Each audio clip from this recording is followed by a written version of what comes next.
Yağış hazırda avtoservizi çox yerləri su altda qoydu. Balaca bir çoban alladan yağış yağır.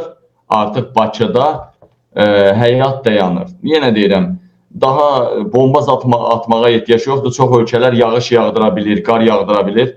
Elə bir balaca Bakıya yağış yağdırsalar bəsdir, Bakı təslim olacaq. Her yağış yağanda eyni vəziyyət almırsa, yağış yağan için marşrutu falan suda çeker. Sefin vəziyyətinə bak, buralar, yağmalara.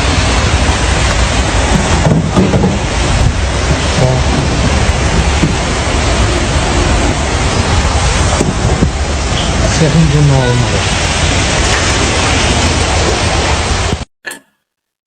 Yaxın oturum, söhbət var və videonu da xahiş edirəm sona qədər izləyin, bəyənin ki, daha çox insan izləsin. Azad Söz kanalına abunə deyilsinizsə, abunə olun.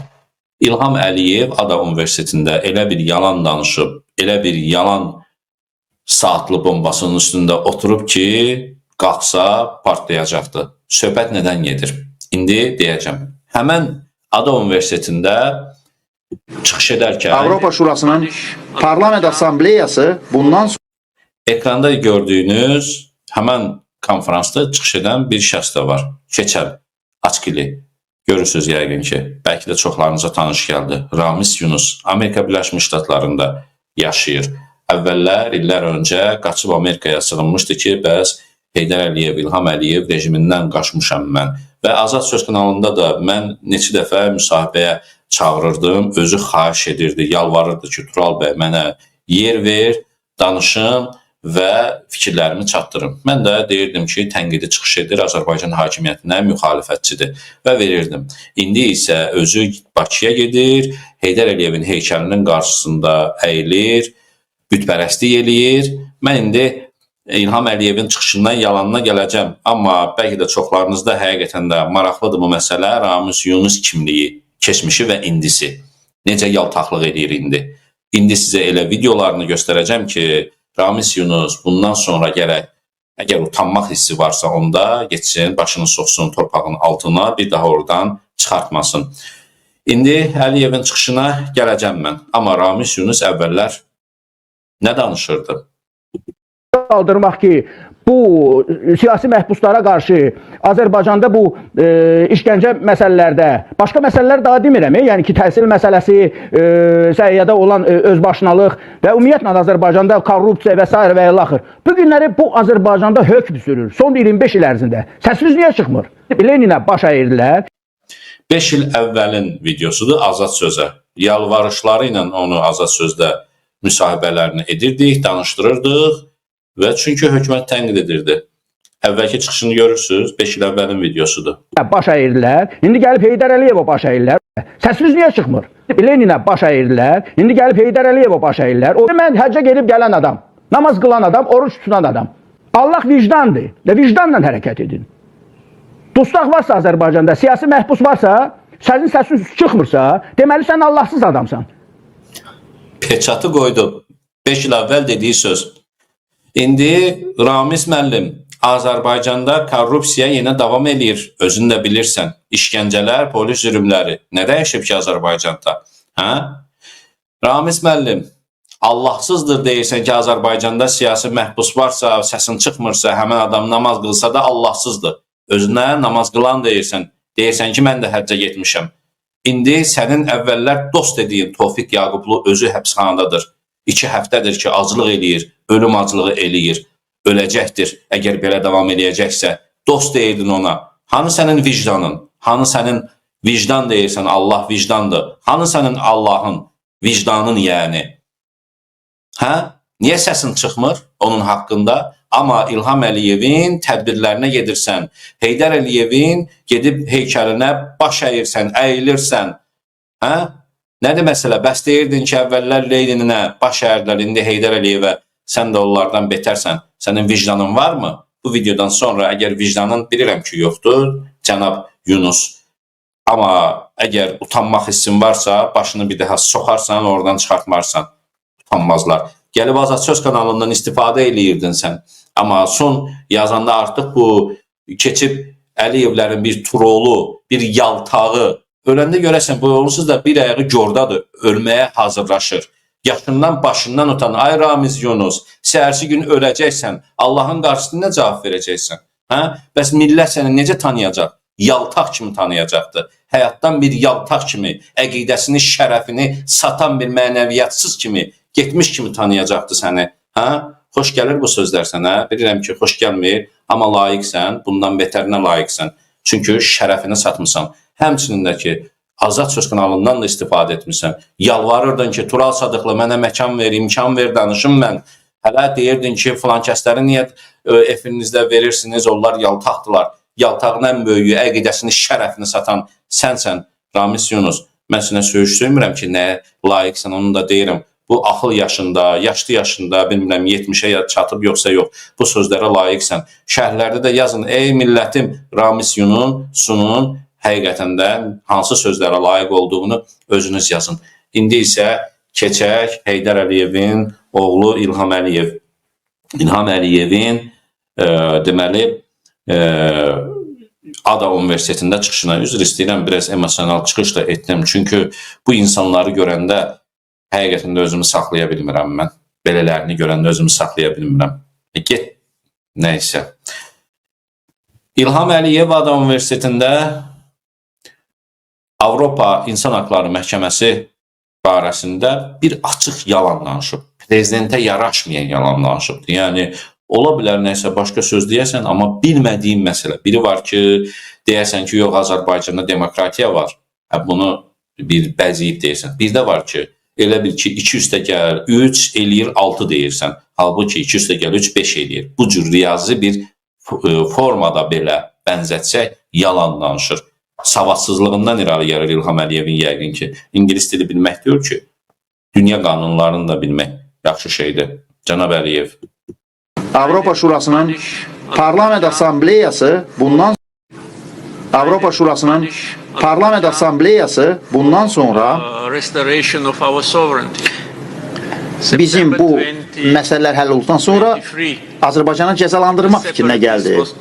2023-cü ilin sentyabrında separatçılar Qarabağdan tam çıxarıldı və 2024-cü ilin yanvarında onlar bizim nümayəndə heyətinin səs vermə hüququndan məhrum etdi.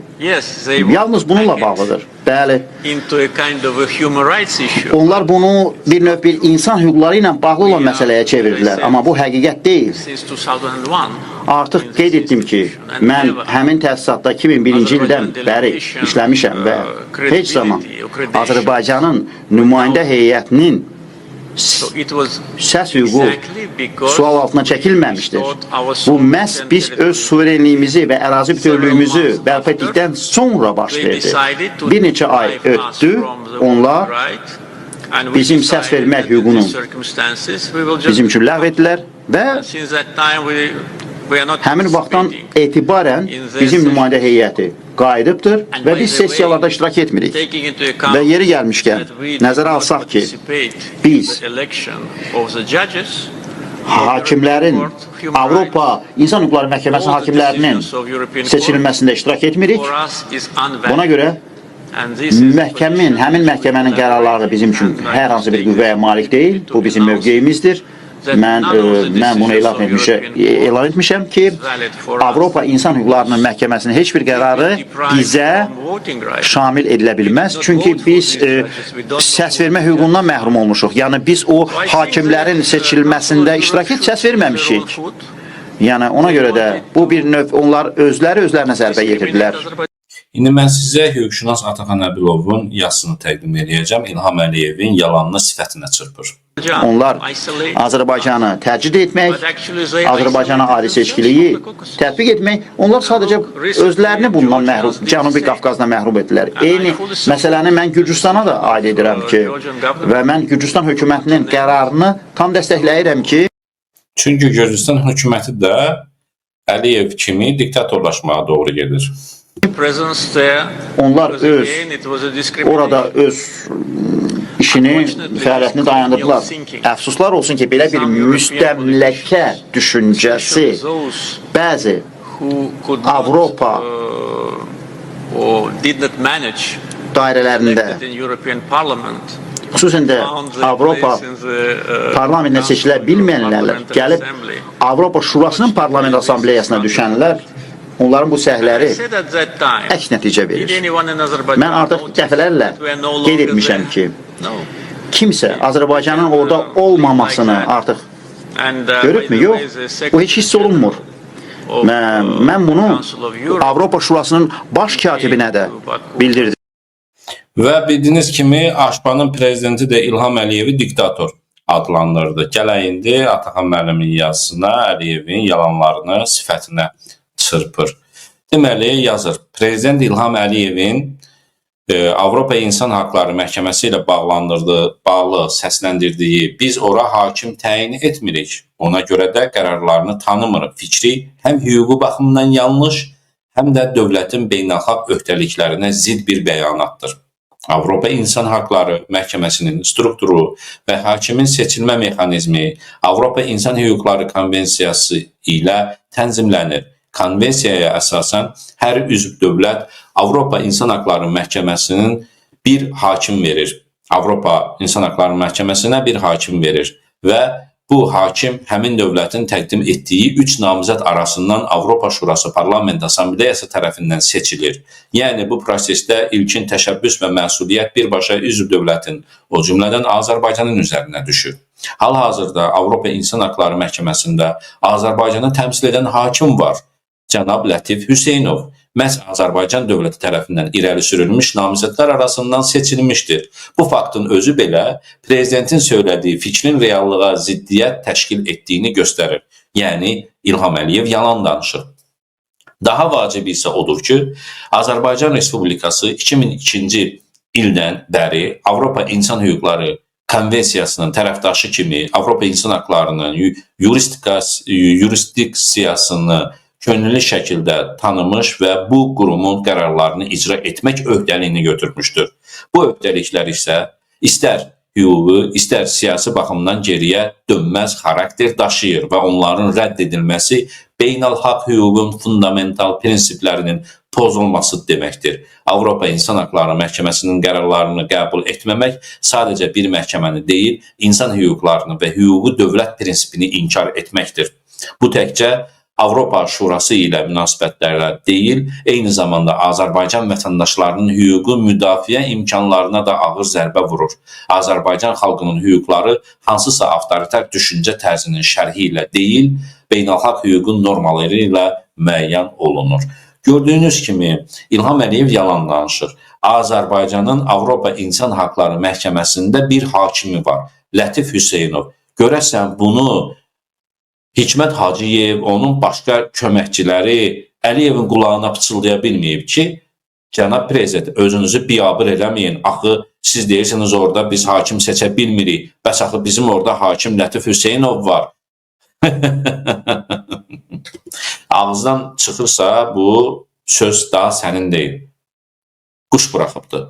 Əliyev yalan danışır. Gərək buna görə də üzr istəyər. Üzr istəyərmi İlham Əliyev? Dəyərli dostlar, bilirsiniz ki, Avropada İnsan Haqları Məhkəməsi var və Azərbaycanda bu məhkəmənin çıxardığı qərarları yerinə yetirmək məcburiyyətindədir. Heydər Əliyev bunu öhdəlik götürübdür hələ 2002-ci ildən Aşpaya üzv olarkən. Niyə bu məhkəmə nə işə yarayır bilirsiniz də? Bilmirsinizsə bir balaca izah edin. Azərbaycanda hər hansısa bir hadisə olur, məhkəmə keçirilir. İnsan, vətəndaş öz haqqını Azərbaycanın birinci məhkəməsində bərpa eləyə bilmir. Günahsız olduğu halda günahkar çıxarılır və yaxud da günahkardır, başqa biri pul verir, azadlığa çıxır. Bax, Azərbaycanda bu məhkəmədə sonra apellyasiya məhkəməsi keçirilir, sonra keçirilir Ali məhkəmə və hamısı Azərbaycanda insanlar haqlarını bərpa edə bilməyəndə məhkəmədə müraciət edir Avropa İnsan Haqları Məhkəməsinə və mütləq orada doğru qərarı çıxardırlar. Və doğru qərar çıxarılır və əvvəlki Azərbaycanda olan məhkəmələrin bütün qərarları ləğv edilir. Azərbaycan hakimiyyəti Avropa İnsan Haqları Məhkəməsinin qərarını yerinə yetirmək məcburiyyətində qalır. Bax, Azərbaycanlıların, vətəndaşlarımızın ən son ümid yeri olan Avropa İnsan Haqları Məhkəməsini İndi İlham Əliyev deyir ki, biz onu saymırıq qərarlarında icra etməyəcəyik. Bax, budur.